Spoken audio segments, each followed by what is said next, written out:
How do rich people use debt to become even richer? Poor people have to pay more taxes than rich people. Greetings to all dear viewers and friends. If I told you a secret, that your ancestor was once a billionaire, and now his fortune has just been discovered, he left his entire estate to you and your cousin.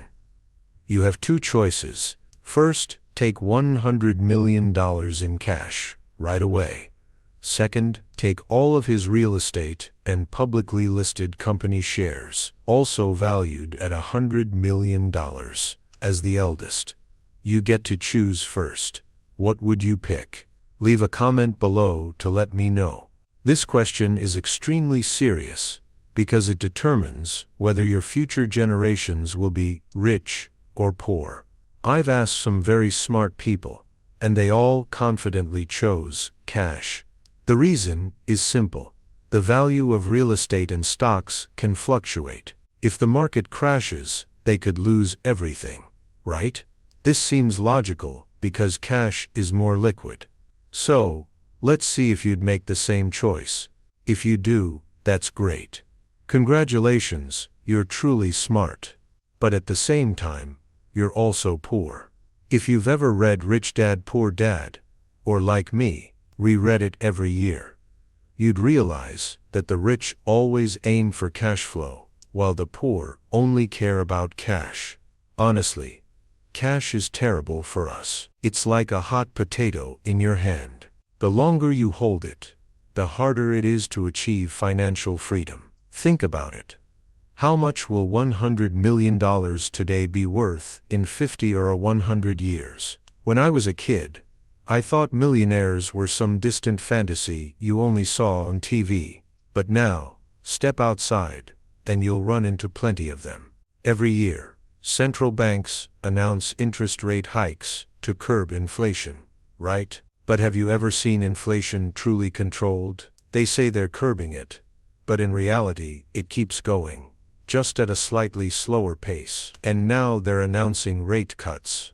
What does that mean? It means your cash will keep losing value. But don't stock and real estate prices ever drop? I know some will ask, you say you achieved financial freedom thanks to Rich Dad Poor Dad, but its author, Robert Kiyosaki, went bankrupt. So why should we still follow him? I'll tell you, when poor people go bankrupt, they lose everything. But when rich people go bankrupt, they can achieve financial freedom. Poor people who read Rich Dad Poor Dad often feel uncomfortable because it completely flips their views on money. That's why so many attack it.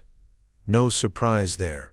97% of the world's population is poor. But if you have an open heart, truly believe in what the book says, and apply it, then you'd be like me now, enjoying the freedom money brings. Every wealthy entrepreneur I know has read this book, but they'll never tell you to read it. Why? Because they want to quietly make money and keep the secrets hidden within it to themselves.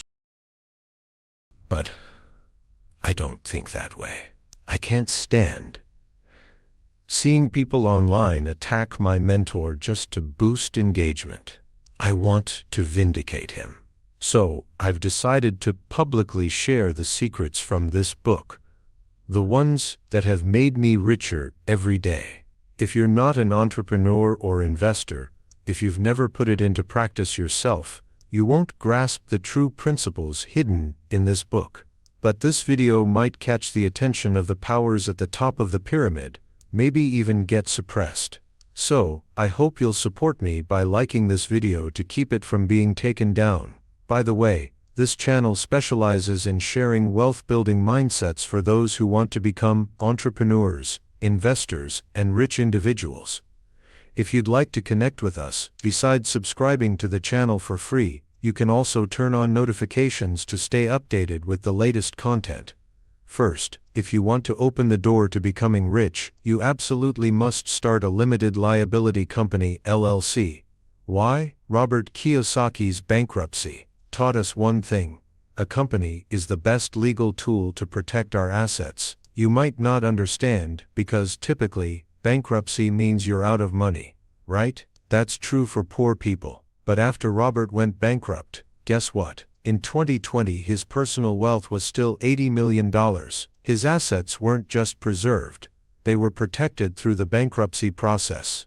The reason? He had set up a company called Global Wealth LLC. He partnered with an online platform company for marketing and promotion. But after a while, the partnership soured. Robert got angry and decided not to pay them any more money. Isn't that just welching on a deal? Is it illegal? Of course it is. So the online platform company sued Robert's company in court. The result? His company was ordered to pay $24 million in damages. Normally, once a court rules, you have to pay. Right. Robert accepted the ruling, but he made a statement. His company Global Wealth LLC only had $1.8 million in assets. Clearly, it couldn't cover the $24 million, so he filed for bankruptcy protection and shut the company down, ceasing operations. So what happens to the $24 million in damages? Even if the suing company demanded liquidation, they'd only get $1.8 million. Not quite. Here's how liquidation works. First, a portion of the $1.8 million goes to court fees, lawyers, and so on.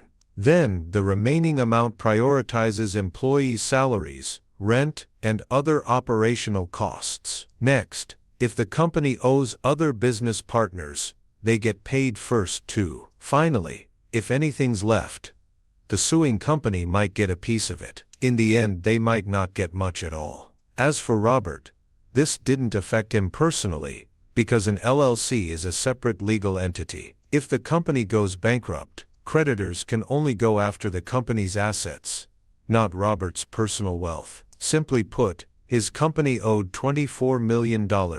He used most of the $1.8 million to pay employees and other costs. If nothing was left after that, the $24 million debt didn't need to be paid. So, doesn't that mean Robert essentially earned $24 million? Exactly. And more importantly, it's $24 million. Remember, the borrower always has the upper hand. So, his company's bankruptcy wasn't due to poor business performance. He fully accepted responsibility and followed the law to handle the debt. It's just that his company couldn't pay, so it declared bankruptcy. Meanwhile, his personal wealth remained untouched. This is a perfect example of applying top-tier financial thinking. Of course, I want to clarify one thing: I'm not encouraging anyone to intentionally rack up debt or irresponsibly declare bankruptcy. I'm not advising you to do this either, because it could harm your reputation and business growth, making others reluctant to work with you. But I want to show you a truth. Why do poor people often say the law only protects the rich? It's not because the rich have more money than you. It's because they have financial intelligence. Many of the world's top billionaires, like Donald Trump, have mentioned in autobiographies or media interviews that their companies went bankrupt, even owing billions, yet they bounced back. People mock them, but have you ever considered that a company's bankruptcy doesn't mean they personally go broke? To this day, they remain on billionaire lists, while most people are still working for them. Why can someone go through multiple bankruptcies? Because they're resilient enough. Even if a company fails, and their reputation takes a hit, plenty of people are still willing to partner with them. Shutting down one company doesn't mean they can't keep doing business. Robert Kiyosaki can close one company and open another, or even 10,000 more. He can rehire all the same employees to work for the new company and keep making money.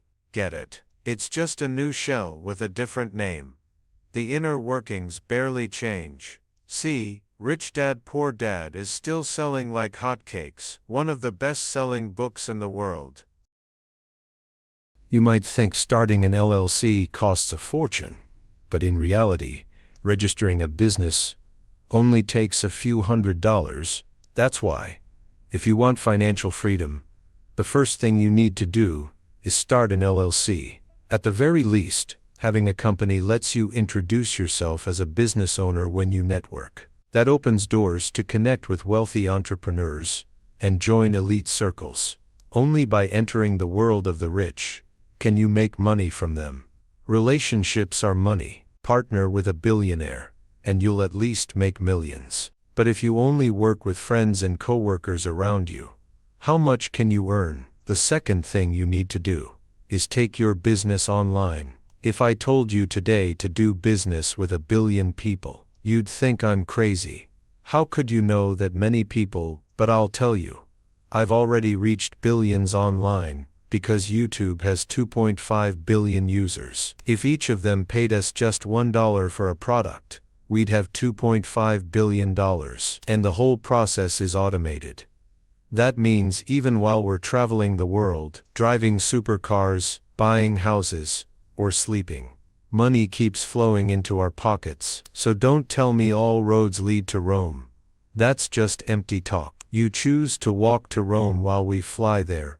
Can we be the same? In this world, speed is everything. Whoever seizes the market faster, whoever pioneers money-making, can become a millionaire or billionaire in 6 months to a year. Don't blame your parents for not buying a house or starting a business back then. Now it's your turn to decide your future. If you don't do e-commerce, you'll be stuck working a job every day, trading your labor for money. You'll fear losing your job during a pandemic, hesitate to travel, avoid buying that bag or watch you like, just hoping to save a little cash. But then you get married, and it's all gone. In the end, you might not even dare have kids, worried they'll blame you, the way you blame your parents. Here's a joke. Lots of companies have names like X Culture LLC, and people laugh, thinking the employees there have no culture. I laugh too, but for a different reason. As I said, limited liability means legal responsibility is capped. Since the company is a separate entity,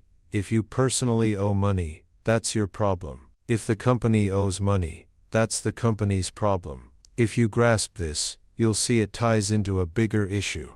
Rich Dad Poor Dad says poor people pay taxes, while the rich don't. Here, poor doesn't mean those on government aid.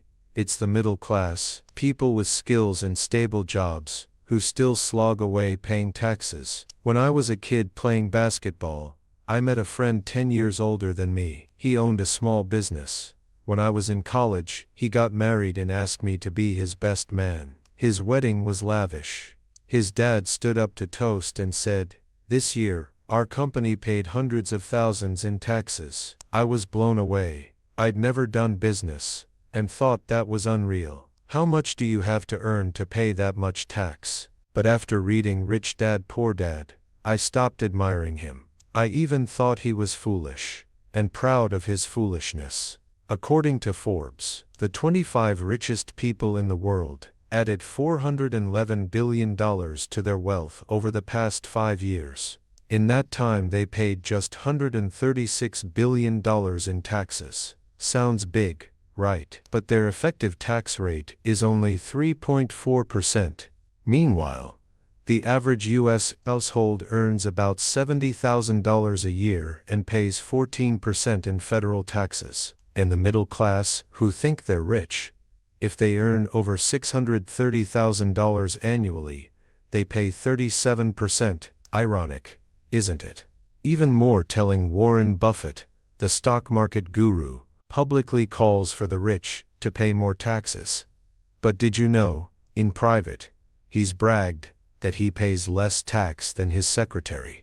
By that logic, his secretary pays more and more taxes, while he barely pays any. So, is Buffett poor and his secretary rich? The New York Times revealed that U.S. President Donald Trump paid just $750 in taxes in 2017. In the 15 years before that, he paid zero income tax for 10 years. That's financial intelligence. When you own a business, you get access to accounting, and realize there are countless legal ways to cut taxes. The bigger your business and investments, the more money you make, and the more legal ways you have to optimize taxes. Note: tax avoidance isn't tax evasion. Evasion is hiding your income. Avoidance is reporting all your income, but also legally claiming expenses to lower your taxes. Most people pay personal income tax. Say you earn $640,000 a year. You pay 37% to the government, over $200,000 after taxes. You're left with about $400,000. Lots of folks brag about making hundreds of thousands annually, but they don't keep as much as they think. The personal income tax system worldwide works like this. Pay taxes first, keep what's left, but for businesses, it's different. If you own an LLC, it's a separate entity. If your company earns $100 million, it pays corporate taxes. But you personally don't pay tax on that income. Here's the key. Companies globally deduct expenses first, then pay taxes. For example, if Trump's company earns $1 billion but spends $800 million on salaries, rent, operations, and materials, its taxable income is just $200 million. He'd only pay taxes on that. If his company earns $1 billion but spends $2 billion and keeps losing money, he might not pay any corporate income tax at all.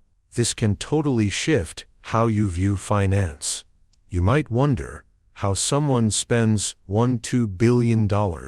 There are plenty of legal ways to create losses for a company. Per the New York Times and my own experience, common strategies include buying private jets, mansions, or supercars and listing them as business expenses. If you buy luxury items with personal income, you pay taxes first, and what's left might not cover it. But if you buy them under the company, they're deductible expenses before taxes. A big chunk of Trump's company budget, 20%, went to vague consulting fees. In one hotel deal, he earned $5 million, but claimed $1.1 million in consulting fees. In another, with $3 million in revenue, he claimed $630,000 in fees.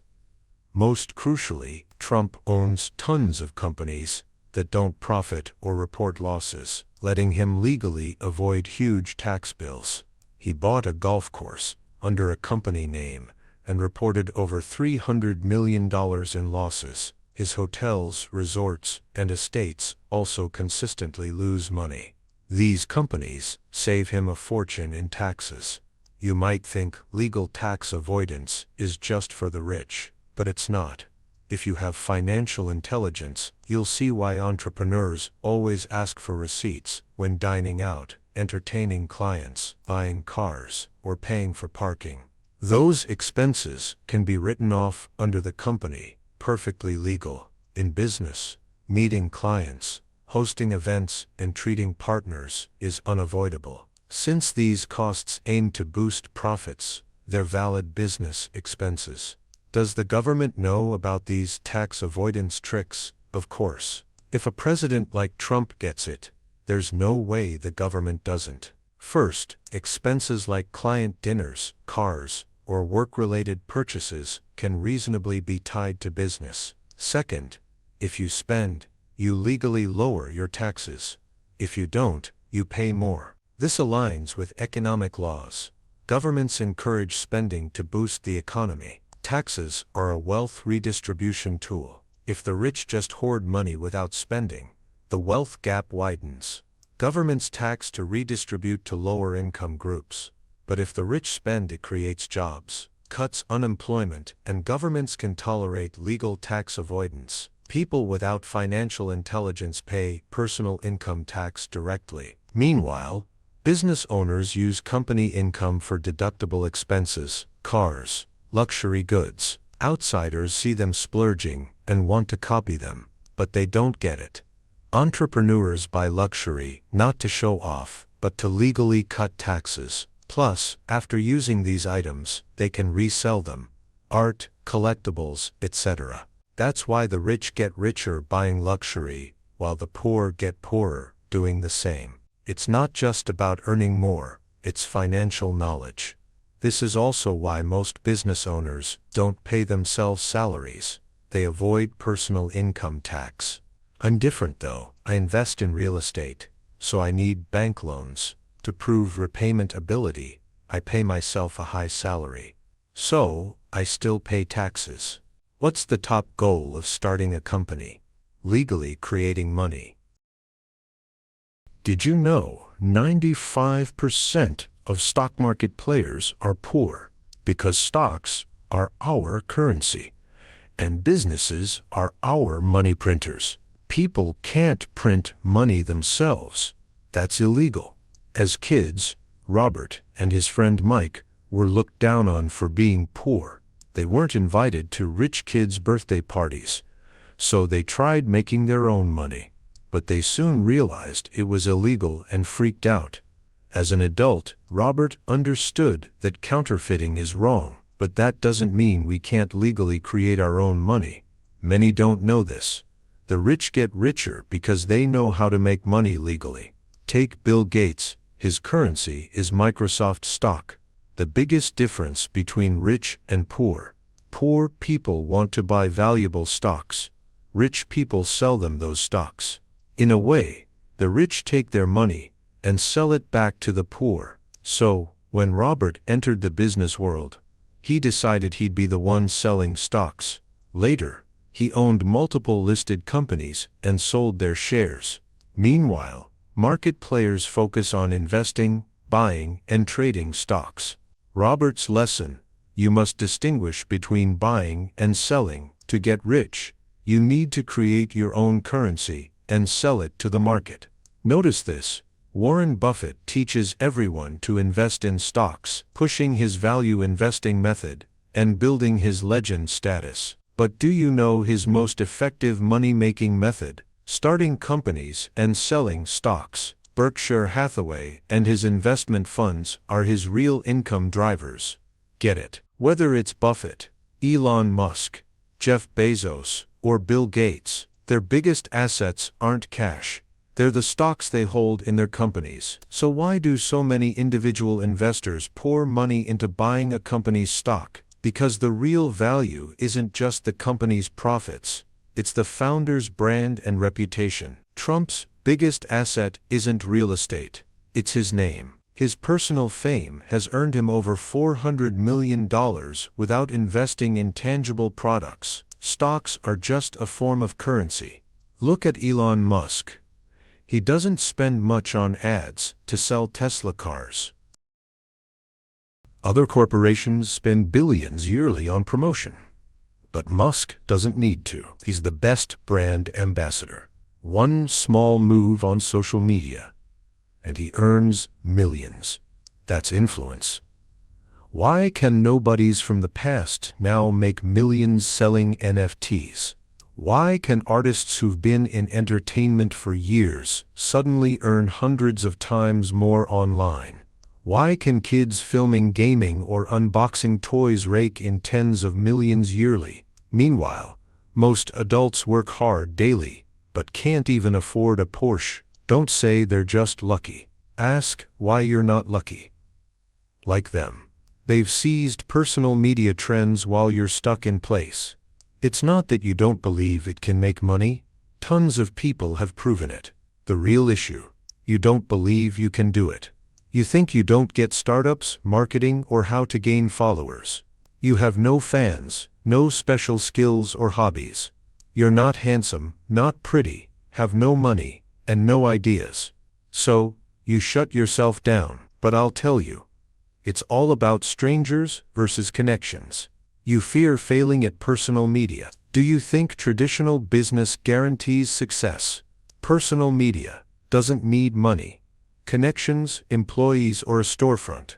Your biggest costs are a computer and your time. Plus, as I mentioned, to avoid taxes, we spend through the company, not personally. So how do they get cash? Selling company stock incurs capital gains tax. right? Plus, if they sell, headlines scream, Bill Gates sells Microsoft stock, crashing the price. So, they rarely sell shares. Instead, they use their stock as collateral at banks. Say I have $100 million in company stock. I take it to the bank, borrow against it, and pay interest, right? The interest rate is low, often lower than taxes. They'd rather pay bank interest than a huge tax bill. Most importantly, that loan interest is tax deductible. In other words, once your company goes public, you get tons of legal ways to cut taxes. Even better, future generations might not need to work and still enjoy financial freedom. It's a supreme money printing machine. It's about issuing a new currency. Sounds far-fetched, but from top finance folks I've met, taking a company public isn't as hard as you think. See, plenty of listed companies still lose money constantly. You just need to attract investors. But here's what I want you to remember: the best create change. The average watch it. The worst don't even know it's happening. The rich don't just create currency and set rules. They lead smart, sharp investors to follow them. Their wealth grows fast and real. Meanwhile, most small-time emotional investors lose in the long run. Robert told us most people struggle lifelong with money, but never get rich. Why? Despite years in school, they never truly learn finance. They just work hard for money, never making money work for them. Time's limited, so we'll stop here. I share free insights on becoming rich, entrepreneurial, and an investor for financial freedom. Don't want to miss out? Follow my channel, turn on notifications, and share this video. I also wish everyone who liked this video the best. May you all achieve financial freedom soon. If you found even 1 or 2 helpful lines today to improve your life, I'm satisfied. I'm FortuneCraft. Thank you for watching. Goodbye.